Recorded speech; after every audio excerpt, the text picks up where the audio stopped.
नमस्कार दोस्तों, कैसे हैं आप। चलो आज आपके लिए फिर एक बार धार्मिक स्टोरी।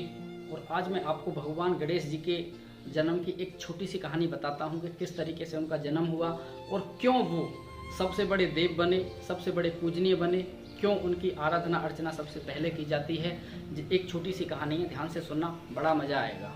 दोस्तों, एक बार की बात है, माता पार्वती कैलाश पर्वत पर थी, बैठी थी। उनको अचानक बैठे बैठे एक विचार आया कि आज मुझे स्नान करना है। क्योंकि वहाँ पर एक गुफा थी, गुफा पर कोई दरवाज़ा नहीं था, तो उन्होंने सोचा कि अगर मैं अंदर स्नान करने के लिए चली जाऊँ तो यहाँ पर कोई जीव जंतु, शेर, कोई भी इत्यादि आ सकता है, तो वो अंदर ही आ जाएगा और हमला कर देगा। तो उनके मन में ऐसा ही विचार आ रहा था।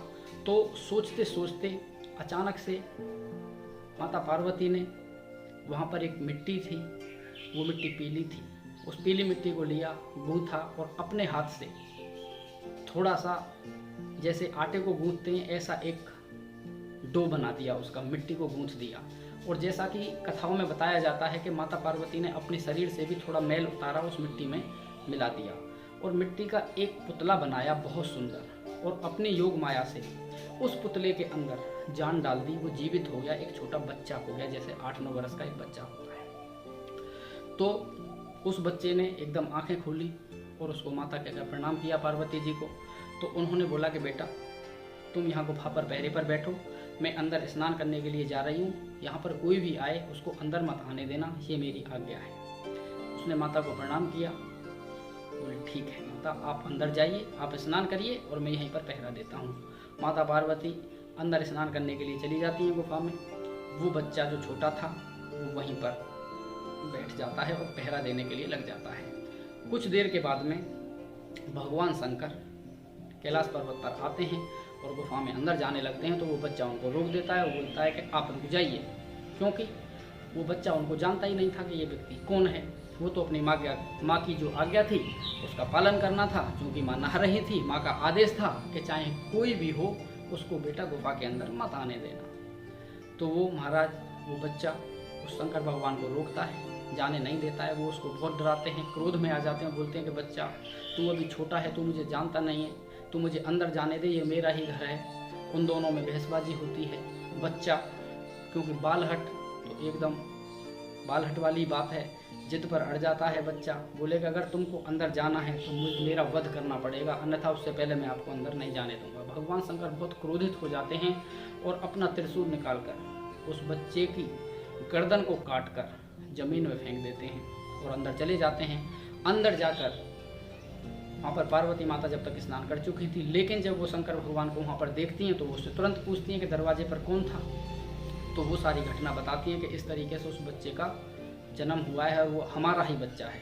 तो भगवान शंकर को बताते हैं कि ऐसे ऐसे वो बच्चा बहुत हट कर रहा था, जिद कर रहा था, मैंने उसका वध कर दिया। अब तो माता पार्वती को जब इस तरीके की घटना का पता चला तो वो रोने लगी, विलाप करने लगी, उनको भी बहुत ज़्यादा क्रोध आने लगा और उन्होंने हट कर ली कि जब तक मेरा ये बेटा जीवित नहीं हो जाएगा तब तक मैं ना खाऊंगी ना आपसे बातें करूंगी। तो भगवान शंकर भी बड़े परेशान थे। उन्होंने अपने गणों को बुलाया और कहा कि आप पूरी पृथ्वी पर विचरण करो और जाओ, जो भी माँ अपने बच्चे से पीठ फेर कर सो रही हो उस बच्चे का सर काट के ले आओ, तो मैं इस बच्चे के सर पर, मतलब इसको गर्दन पे लगा के इसे जीवित कर दूंगा। उसके गण पूरी पृथ्वी पर घूमे भगवान शंकर के, लेकिन कहीं पर भी कोई ऐसी माँ नहीं मिली कि जो अपने बच्चे से पीठ फेर कर सो रही हो। सबने अपने बच्चों को, छोटे छोटे बच्चों को कलेजे से लगा रखा था। जब गण वापस लौट रहे थे तो एक वन पड़ता है।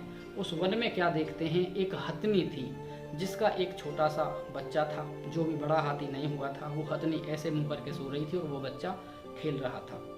जब वो बच्चा खेल रहा था तो उन गणों ने बोला कि भगवान का आदेश है, जो भी माँ अपने बच्चे से पीठ फेर कर सो रही हो या पीठ फेर के रखी हो उसका सर काट कर ले आओ। तो उन्होंने उस हाथी के बच्चे का सिर काट कर ले आए और भगवान शंकर को लाकर अर्पित कर देते हैं। जब माता पार्वती जब सूंड वाला सर, एक जानवर का सर देखते हैं तो वो और ज़्यादा परेशान हो जाती हैं।